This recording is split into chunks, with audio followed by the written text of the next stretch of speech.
Uy, Cebu! Tanawan na ninyo, lalo na sa mga nagboto kay Duke Fresco.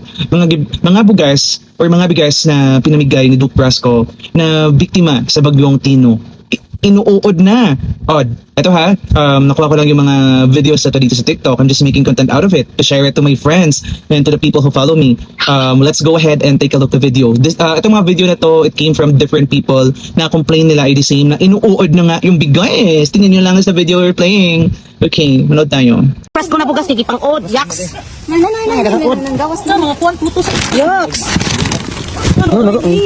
Dugan na din ako na. Bato pa ng eleksyon. Yay, not for sale.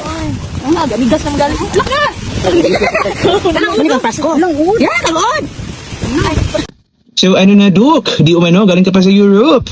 Tapos yung pinamigay mo pang bigas, may uod.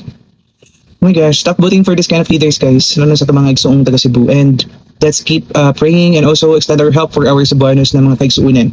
Let's be all safe.